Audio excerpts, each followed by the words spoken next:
চাকরি চুরি হয়েছে, কিন্তু কিভাবে চাকরি চুরি হয়েছে ছত্রে ছত্রে বিস্ফোরক কলকাতা হাইকোর্ট। আমি সরাসরি নিউজ রুমে আপনাদের নিয়ে যাব। আমাদের প্রতিনিধি অতনু হালদার নিউজ রুম থেকে আমাদের সঙ্গে রয়েছেন। অতনু, এইটা তোমার থেকে জানতে চাইবো, ঠিক কি উল্লেখ রয়েছে এই নির্দেশনামাতে, ঠিক কি কি পন্থা অবলম্বন করা হয়েছে চাকরি চুরি করার ক্ষেত্রে? দেখো, এই কলকাতা হাইকোর্টে আজকে বিচারপতি দেবাংশু বসাক এবং বিচারপতি সব্বার রশিদির যে রায়, তাতে মোট 17টা বিষয়ের উল্লেখ করা হয়েছে। যেভাবে জালিয়াতি করে এখানে চাকরি দেওয়া হয়েছে বা যে অনিয়ম বেনিয়ম করা হয়েছে, এই 17টার মধ্যে কি আছে সেটা হচ্ছে ব্ল্যাঙ্ক ওএমআর সিট জমা দিয়ে চাকরি পেয়েছে, মানে ওএমআর সিটে কিছু লেখেইনি কিন্তু তারপরেও তার চাকরি হয়ে গেছে। প্যানেলের মেয়াদ শেষ হয়ে গেছে, তারপরেও সেই প্যানেল থেকে চাকরি হয়েছে। প্যানেলে নাম নেই অথচ তার চাকরি হয়েছে। এবং এই রকম র্যাঙ্ক, ধরো র্যাঙ্ক কারোর পেছনে আছে কিন্তু তার র্যাঙ্ককে এগিয়ে নিয়ে যাওয়া হয়েছে নম্বর বাড়িয়ে, তার চাকরি হয়েছে। অর্থাৎ এই রকম নানান অভিযোগ নিয়ে আসা হয়েছে, যে যার থেকে এইটা প্রমাণ হয়ে গেছে যে এই নিয়োগ যেটা হয়েছিল 2016 সালের SLST নিয়োগ, যাতে group C, group D, class 9-10 এবং ক্লাস 11-12 এদের শিক্ষক এবং অশিক্ষক কর্মীদের যে নিয়োগ হয়েছিল, তাতে কতভাবে দুর্নীতি হয়েছে সেইটা আজকে রায়ে স্পষ্ট করে বলা হয়েছে। এবং এই প্যানেল তৈরিতে যে দুর্নীতি হয়েছে, জালিয়াতি হয়েছে, সেটা আজকে হাইকোর্টের রায়ের পর স্পষ্ট হয়ে গেছে। এর বাইরে আমি তোমাকে 3টে জিনিস বলবো যে আজকের রায়ের সবথেকে গুরুত্বপূর্ণ অংশ। প্রথম যেটা বলবো সেটা হচ্ছে অতিরিক্ত শূন্য পদ তৈরি করা। এই অতিরিক্ত শূন্য পদ তৈরি করা, তোমার নিশ্চয়ই মনে আছে যে একটা সময় পশ্চিমবঙ্গ সরকার ক্যাবিনেটে সিদ্ধান্ত নিয়েছিল 5000-এর বেশি অতিরিক্ত শূন্য পদ তৈরি করে তারা আর বাকি যারা আন্দোলন করছেন তাদেরকে চাকরি দিয়ে দেবেন। ফলে যেটা হবে যে যারা আন্দোলন করছেন তাদের আন্দোলন থামানো যাবে এবং যারা বেআইনিভাবে চাকরি পেয়েছে তাদের চাকরিও থেকে যাবে। প্রথম এই বিষয়টা বিচারপতি অভিজিৎ গঙ্গোপাধ্যায়, তিনি এই বিষয়টা নিয়ে প্রথম সকলের নজরে নিয়ে আসেন এবং তিনি শিক্ষা সচিব মনীষ জৈনকে এজলাসে ডেকে পাঠান এবং জিজ্ঞাসা করেন যে এই সিদ্ধান্ত কিভাবে নেওয়া হলো, কারা নিল। তখন তিনি শিক্ষামন্ত্রী ব্রাত্য বসু, একই সঙ্গে রাজ্যের আইন দপ্তর এবং ক্যাবিনেটের কথা বলেন, যে শিক্ষামন্ত্রী ব্রাত্য বসু এটা বলেছিলেন এবং সেই অনুযায়ী আইন দপ্তরের সঙ্গে আলোচনা হয়, তারপর ক্যাবিনেটে সিদ্ধান্ত হয়, তারপরে এই সিদ্ধান্ত হয়। সেই সময় বিচারপতি অভিজিৎ গঙ্গোপাধ্যায় বলেছিলেন যে এই বেআইনি চাকরি প্রাপকদের বাঁচাতে রাজ্যের ক্যাবিনেট এইরকম সিদ্ধান্ত নিচ্ছে কি করে। তিনি জানান যে এই সিদ্ধান্ত নিয়ে এইভাবে কাউকে চাকরি দেওয়া যাবে না। যদিও রাজ্য সরকার বারবার সওয়াল করে গেছে, বিভিন্ন মহলে তারা এই সওয়াল করেছেন যে তারা এইভাবে অতিরিক্ত শূন্য পদ তৈরি করে যদি সবাইকে চাকরি দিয়ে দেন তাহলে সমস্যা মিটে যাবে, কিন্তু প্রশ্ন উঠতে থাকে যে এইভাবে যদি চাকরি দেওয়া হয় তাহলে বেআইনিভাবে জালিয়াতি করে যারা চাকরি পেলেন তাদের চাকরি তো থেকে যাবে। ফলে একটা সরকার কি কখনো একটা বেআইনি পদ্ধতি, একটা জালিয়াতি তাকে প্রশ্রয় দিতে পারে? তার কারণ তো আমরা দেখেছিলাম যে এই মামলায় সিবিআই, তৎকালীন রাজ্যের শিক্ষামন্ত্রী, তৎকালীন মধ্যশিক্ষা পর্ষদের সভাপতি, এসএসসির প্রাক্তন চেয়ারম্যান এবং এসএসসির প্রাক্তন সচিব, তাদের সবাইকে গ্রেপ্তার করেছে। এসএসসির প্রাক্তন উপদেষ্টা যিনি ছিলেন তাকে গ্রেপ্তার করেছে। ফলে সামগ্রিকভাবে সরকারি আধিকারিকরা এবং রাজ্যের শিক্ষামন্ত্রী যে দুর্নীতিতে যুক্ত হয়েছিলেন সেই এবং সিবিআই যাদেরকে গ্রেপ্তার করেছে, রাজ্যের তরফ থেকে এই অতিরিক্ত শূন্য পদ তৈরি করে চেষ্টা হয়েছিল এই দুর্নীতির ফলে যারা চাকরি পেয়েছিলেন তাদের চাকরি যাতে না যায়, যারা আন্দোলন করছেন তারাও যাতে চাকরি পেয়ে যান। অভিযোগটা ঠিক এরকমই ছিল। আজকে কলকাতা হাইকোর্টের রায়ে যেটা পরিষ্কার করে বলা হলো যে অতিরিক্ত শূন্য পদ তৈরি করে যে চাকরি দেওয়ার চেষ্টা হয়েছিল এটা একেবারে বেআইনি এবং রাজ্যের যে সমস্ত আধিকারিকরা এই অতিরিক্ত শূন্য পদ তৈরি করে চাকরি দেওয়ার সঙ্গে যুক্ত ছিলেন তাদেরকে সিবিআই প্রয়োজনে হেফাজতে নিয়ে জিজ্ঞাসাবাদ করবে।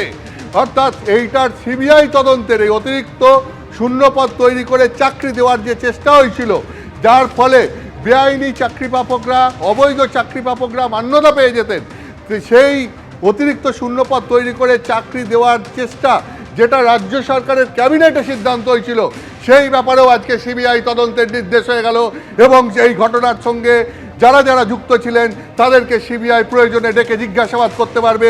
আজকে কলকাতা হাইকোর্টে বিচারপতি দেবাংশু বসাক এবং বিচারপতি সাব্বার রশিদের ডিভিশন বেঞ্চ পরিষ্কার করে বলে দিয়েছে।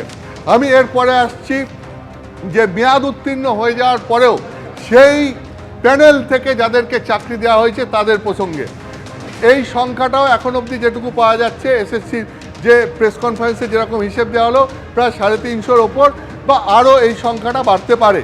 এদের কি হয়েছিল যে এদের প্যানেল মেয়াদ উত্তীর্ণ হয়ে যাওয়ার পর সেই প্যানেল থেকে চাকরি দেওয়া হয়। একটা প্যানেলের মেয়াদ উত্তীর্ণ হয়ে যাওয়ার পর সেখান থেকে চাকরি দেওয়া যায় না, কিন্তু এক্ষেত্রে সেই অনিয়ম হয়েছে, সেইভাবে অবৈধভাবে তাদেরকে চাকরি দেওয়া হয়েছিল।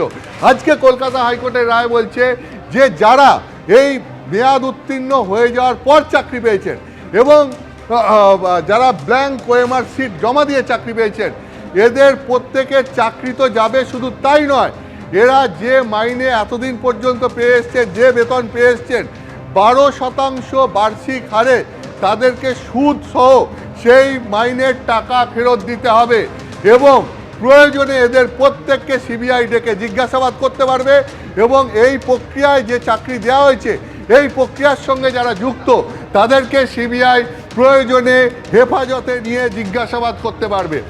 এবার আসছি যে এই পুরো ঘটনাটা কিভাবে সিবিআই মানে সামনে নিয়ে এলো, যে দুর্নীতিটা যে হয়েছে সেইটা কিভাবে প্রকাশ্যে এলো এবং সেই ব্যাপারে কলকাতা হাইকোর্ট আর রায় কেন আজকে গুরুত্বপূর্ণ। তোমার মনে আছে সিবিআই তদন্ত হাতে নেওয়ার পর তারা গাজিয়াবাদে নাইসা বলে একটি সংস্থা, যে সংস্থায় ওএমআর সিট পুনর্মূল্যায়নের দায়িত্বে ছিল, সেই গাজিয়াবাদের সেই সংস্থার একজন প্রাক্তন আধিকারিক পঙ্কজ বনসালের বাড়িতে হানা দেয় এবং সেখান থেকে 3টে হার্ড ডিস্ক পাওয়া যায়। সেই হার্ড ডিস্কে সমস্ত ওএমআর সিটের স্ক্যান কপি রয়েছে, প্রায় 50 লক্ষ পাতা সেখানে রয়েছে এবং তখনই দেখা যায় যে চাকরি প্রার্থী যারা চাকরি পেয়েছেন তাদের এসএসসির সার্ভারে যে নম্বর রয়েছে আর তাদের এই স্ক্যান্ড ওএমআর সিটে যে নম্বর রয়েছে এই দুটো নম্বরের মধ্যে বিস্তর ফারাক। দেখা যাচ্ছে যে স্ক্যান্ড ওএমআর সিট সাদা খাতা জমা দেওয়া হয়েছে, 0 পেয়েছে, কিন্তু এসএসসির সার্ভারে তাদের নাম্বার শো করছে 52, 54, 56 এইরকম। এইভাবে ওএমআর সিটে বিকৃতি ঘটিয়ে চাকরি দেওয়া হয়েছে। সেই ওএমআর সিটে যে বিকৃতি ঘটিয়ে চাকরি দেওয়া হয়েছে এটাই একদম অকাট্য তথ্য প্রমাণ হিসাবে সিবিআই যখন কলকাতা হাইকোর্টে এটা পেশ করে তখন বিতর্কিত চাকরি প্রাপকদের পক্ষে এবং রাজ্যের পক্ষে এইটার বিরুদ্ধে সওয়াল করা হয় যে এই হার্ড ডিস্কগুলোর গ্রহণযোগ্যতা কী আছে। কলকাতা হাইকোর্টে বিচারপতি দেবাংশু বসাক এবং বিচারপতি সাব্বার রশিদির ডিভিশন বেঞ্চ আজকে তাদের রায় স্পষ্ট করে দিয়েছেন সিবিআই যে হার্ড ডিস্কগুলো উদ্ধার করেছে, এই নাইসার যে হার্ড ডিস্ক 3টে এবং তার থেকে যে 50 লক্ষ ওএমআর সিটের কপি পাওয়া গেছে সেই হার্ড ডিস্কগুলো বৈধ, তাদেরকে তদন্তের কাজে ব্যবহার করা যাবে এবং ওই হার্ড ডিস্ক থেকে পাওয়া 50 লক্ষ যে পাতা মানে যে 23 লক্ষ পরীক্ষার্থীর যে ওএমআর সিটের কপি সেগুলোকে পাবলিশ করতে হবে। এবার আসছি তোমাকে আমি একদম শেষ প্রসঙ্গে, যে এই যে সবার কি চাকরি যাবে, এই যে 23 লক্ষ পরীক্ষার্থীদের মধ্যে প্রায় 25,753 জনকে অ্যাপয়েন্টমেন্ট লেটার দেওয়া হয়েছিল, এদের সবার চাকরি যাবে নাকি এদের মধ্যে যারা অযোগ্য তাদের চাকরি যাবে, যারা নিজেদের যোগ্য প্রমাণ করতে পারবেন তাদের চাকরি থাকবে, কি হবে? এক্ষেত্রে কলকাতা হাইকোর্টের রায় থেকে যেটা পরিষ্কার বোঝা যাচ্ছে, কলকাতা হাইকোর্টের রায়টা পরিষ্কার বলে দেওয়া হয়েছে যে ওএমআর সিটের স্ক্যান কপি যেগুলো উদ্ধার হয়েছে সেগুলো সব পাবলিশ করতে হবে এবং সেই স্ক্যান কপিতে যে নম্বর রয়েছে তার সঙ্গে ইন্টারভিউ নম্বর, শিক্ষাগত যোগ্যতার যে নম্বরের পার্সেন্টেজ সেই সমস্ত যোগ করে নতুন প্যানেল তৈরি করা হবে। এখন যদি দেখা যায় যে ওএমআর সিটের নম্বরের ভিত্তিতে নতুন কারোর নাম ওই প্যানেলের মধ্যে ঢুকছে, সেক্ষেত্রে তার যদি এখনও মৌখিক পরীক্ষা না হয়ে থাকে তাহলে তার মৌখিক পরীক্ষা নেওয়া যেতে পারে, তার শিক্ষাগত যোগ্যতার নম্বর পার্সেন্টেজ হিসাবে যোগ করা যেতে পারে এবং যোগ করে পুরো এই 23 লক্ষ পরীক্ষার্থীর প্যানেলটাকে পুনর্মূল্যায়ন করা হবে। এরা ওএমআর সিট এবং সেই ক্ষেত্রে সেই ওএমআর সিটের সাহায্যই নেওয়া হবে যেটা নাইসার এক কর্মীর বাড়ি থেকে সিবিআই উদ্ধার করেছিল হার্ড ডিস্ক এবং সেই হার্ড ডিস্কের স্ক্যান কপি, সেটা নতুন করে টেন্ডার করে এসএসসিকে তার পুনর্মূল্যায়ন করে নতুন প্যানেল তৈরি করে ঘোষণা করতে হবে এবং সেই নতুন প্যানেল অনুযায়ী যোগ্য চাকরি প্রার্থীরা তারা চাকরি পাবেন, আর যারা জালিয়াতি করে অবৈধভাবে চাকরি পেয়েছিলেন তাদের যদি প্যানেলে নাম না থাকে তারা চাকরি পাবেন না, কারণ তাদের প্যানেলে নাম থাকা সম্ভব নয়, কারণ তাদের নাম প্যানেল থেকে বাদ পড়বে এবং সেই অনুযায়ী শূন্য পদ ধরে যোগ্য চাকরি প্রার্থীরা ওএমআর সিটের নম্বরের আসল নম্বরের ভিত্তিতে চাকরি পাবেন। আর যারা ওএমআর সিট বিকৃত করে বা মেয়াদ উত্তীর্ণ প্যানেলের সাহায্য নিয়ে যারা চাকরি পেয়েছিলেন তাদের চাকরি যাবে। ফলে আজকের রায় এটা পরিষ্কার হয়ে গেল। সর্বশেষ তোমাকে বলি, এই সিবিআই তদন্ত, ওএমআর সিট বিকৃত করে চাকরি পাওয়া, অবৈধভাবে চাকরি পাওয়া, এই নিয়ে বিচারপতি অভিজিৎ গঙ্গোপাধ্যায়ের এজলাসে বারবার যে জাজমেন্ট এসছে তা নিয়ে রাজ্য সরকার বা এসএসসির তরফ থেকে কখনো কলকাতা হাইকোর্টের ডিভিশন বেঞ্চে, কখনো সুপ্রিম কোর্টে গিয়ে আবেদন জানানো হয়েছে তার বিরুদ্ধে, কিন্তু প্রত্যেকবারই ধাক্কা খেয়ে খেয়ে আজকে শেষ পর্যন্ত কলকাতা হাইকোর্টের ডিভিশন বেঞ্চে একটা বড়সড় ধাক্কা হলো, যেটা রাজ্য সরকারের পক্ষে এবং এসএসসির পক্ষে যথেষ্ট বড় ধাক্কা এটা বলা যায়। এবং একই সঙ্গে 2016 SLST নিয়োগ প্রক্রিয়ায় যে চরম দুর্নীতি হয়েছিল সেটাও আজকে কোর্টে এস্টাবলিশড হয়ে গেল, এটাও বলা যায়। কিন্তু আতর আমি বলছি, একটা বিস্ময়ের দিক যদি এটা হয়ে থাকে যে 17 রকম পন্থা অবলম্বন করা হয়েছিল দুর্নীতি করার ক্ষেত্রে, বিস্ময়ের আরেকটা দিক হচ্ছে একেবারে গোটা মন্ত্রিসভা আসরে নেমে পড়েছিল অবৈধ চাকরি প্রাপকদের চাকরি বাঁচানোর জন্য।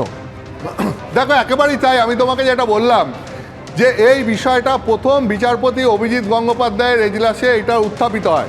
বিচারপতি অভিজিৎ গঙ্গোপাধ্যায়, তোমার মনে থাকবে, তখন শিক্ষা সচিব মনীষ জৈনকে কোর্টে ডেকে পাঠান এবং তিনি জানতে চান এই যে 5000-এর বেশি অতিরিক্ত পদ তৈরি করে চাকরি দেওয়ার চেষ্টা চলছে যাতে কারোর চাকরি না যায়। কারোর মানে কি? যারা বেআইনিভাবে চাকরি পেয়েছেন, যারা জালিয়াতি করে চাকরি পেয়েছেন তাদের চাকরি যাতে না যায়, এবং সেই জন্য অতিরিক্ত শূন্য পদ রাজ্য তার ক্ষমতায় তৈরি করে সবাইকে চাকরি দিয়ে দেবে, যারা আন্দোলন করছে তাদেরও চাকরি দিয়ে দেবে। কিন্তু এর ফলে যেটা হবে, যারা বেআইনি চাকরি পাবক তাদের তো বিরুদ্ধে কোনো ব্যবস্থা নেওয়া যাবে না, তাদের চাকরি তো থেকে যাবে।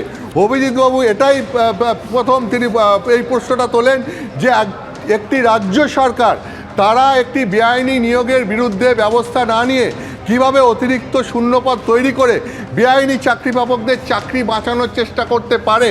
এবং এই ব্যাপারে তিনি তৎকালীন শিক্ষা সচিব মনীষ জৈনকে আদালতে ডেকে জিজ্ঞাসাবাদ করেন এবং তিনি বলেন যে ক্যাবিনেট এই রকম একটি সিদ্ধান্ত নিতে পারে না, প্রয়োজনে তিনি ক্যাবিনেটের বিরুদ্ধেও ব্যবস্থা নেবেন বলে সেই সময় আদালতে তিনি মন্তব্য করেন। এবং এরপর এই মামলা তুমি জানো, ডিভিশন বেঞ্চ, তারপরে সুপ্রিম কোর্ট, এবং সুপ্রিম কোর্ট তাকে আবার কলকাতা হাইকোর্টের একটি নির্দিষ্ট ডিভিশন বেঞ্চ তৈরি করে সেখানে ফেরত পাঠায় এবং সেই মধ্যে কলকাতা হাইকোর্টের প্রধান বিচারপতি যেই ডিভিশন বেঞ্চ তৈরি করে দেন এবং বিচারপতি দেবাংশু বসাক এবং বিচারপতি সব্বার রশিদির ডিভিশন বেঞ্চে সেই মামলার শুনানির পর আজকে সেই ডিভিশন বেঞ্চও রায় দিয়ে পরিষ্কার করে জানিয়ে দিল, যেভাবে রাজ্য সরকার অতিরিক্ত শূন্য পদ দিয়ে তৈরি করে চাকরি দেওয়ার চেষ্টা করেছিল সেটা অবৈধ চেষ্টা হয়েছিল। ফলে এই প্রক্রিয়ার সঙ্গে রাজ্য সরকারের যারা যুক্ত ছিলেন তাদের বিরুদ্ধে সিবিআই তদন্ত করবে এবং প্রয়োজনে তাদেরকে সিবিআই চাইলে পরে হেফাজতে নিয়ে জিজ্ঞাসাবাদ করতে পারবে। অর্থাৎ সামগ্রিকভাবে এটা যে রাজ্য সরকার, রাজ্যের ক্যাবিনেটের পক্ষে একটা বড়সড় ধাক্কা, রাজ্যের শিক্ষা দপ্তরের পক্ষে একটা বড়সড় ধাক্কা, এটা বলা যায়। নতুন করে আজকে সিবিআই তদন্তের আর একটা দিক যেটা সিবিআইকে তদন্ত করতে বলা হলো সেটা উন্মোচিত হলো এবং এই সমস্ত বিষয়ে আগামী 3 মাসের মধ্যে সিবিআইকে তদন্ত করে তারা সিবিআইয়ের যে কোর্টের জুরিডিকশনে সিবিআই তদন্ত করছে সেই কোর্টে আগামী 3 মাসের মধ্যে রিপোর্ট সাবমিট করার জন্য আজকে কলকাতা হাইকোর্টের রায়ে জানিয়ে দেওয়া হয়েছে।